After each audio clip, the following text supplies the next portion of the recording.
this class is the features of the Igbo pre-colonial political system. The first thing is the fact that the village was the highest unit of administration, and each family, the compound or the family was also a unit of administration, but the village was the highest unit of administration. The next thing we'll be looking at is the existence of decentralization of power. Unlike the Hausa pre-colonial time, when power was highly centralized in the emir, in the Igbo pre-colonial system, we see what we call decentralization of power. Even the age grades could make a law that the elders would have to follow. The council of elders had certain powers, family heads had certain powers, the age grade had certain powers, the other title holders had certain powers. It is also important that we remember that the family heads, or they hold the title called the offer.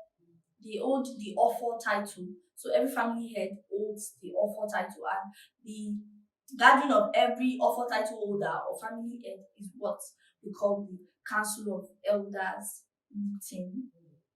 So there was existence of decentralization of power. Political power and authority was fragmented or segmented as different political institutions exercised political powers.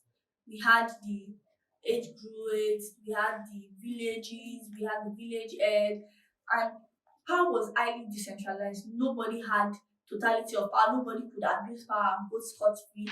Every structure served as a system of check and balance to the other structure to ensure that power is not abused.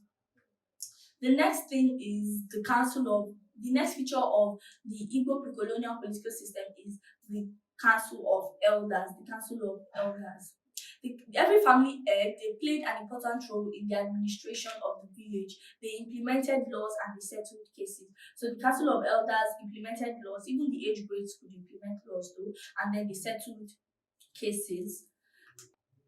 The next thing we'll be looking at in the features of the Igbo pre-colonial political system is the fact that decisions were reached through consensus.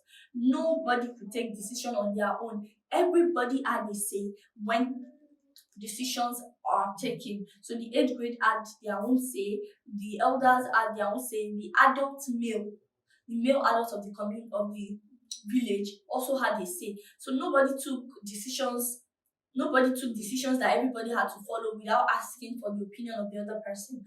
Every decision taken was reached through consensus. Everybody had a say. Another important feature of the Igbo pre-colonial political system is the age grades. The age grades, they played an important role in the pre-colonial Igbo society. They were the ones that implemented the laws made by the elders, and they defended the society, the community from external attacks. The age grades, they performed the duty of the defense, of defending the community against external attacks, and they also implemented the laws and the policies made by the council of elders. The next feature we'll be looking at in the Igbo pre-colonial political system is the villages and the communities were republican in nature. They were republican in nature, or we can call them autonomous. They were not under anybody. They were free. They did not have to go and report to a higher authority, unlike, when we looked at they were not autonomous because they had to go and report to the representatives of Usman Dafodio at Sokoto and Gwandu respectively. Based on their regions, they had to go and report back to these people, to the representative of Usman Dafodio at Sokoto and Gwandu, and then these representatives would also still go and report to Usman Dafodio. But in the Igbo pre-colonial political system, there was nothing like that in place. They did not have to report to anybody. They did not have they were independent. It was republican in nature, and they were autonomous.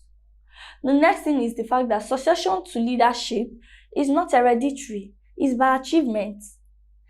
Succession to leadership or power was not hereditary, it is by achievement. So they would not give you the Okpara title because your daddy was the former Okpara title holder, you have to show yourself, you have to prove yourself worthy of the Okpara title by your achievements, by what you have done so far. When you were a village head, what did you do to your village that made your village the envy of other villages? How did you settle disputes? What law did you put in place that helped the administration of the village go smoothly? Succession to leadership was purely by achievement and not hereditary. The next thing is the other title holders played important role in the traditional Igbo society. One of the important things I think the other title holders would have done is in cases where money was needed to implement certain laws, or money was needed to put certain institutions in place. I think the other title holders would have provided money for those kind of things. I think that is why they were very important in the traditional Igbo society.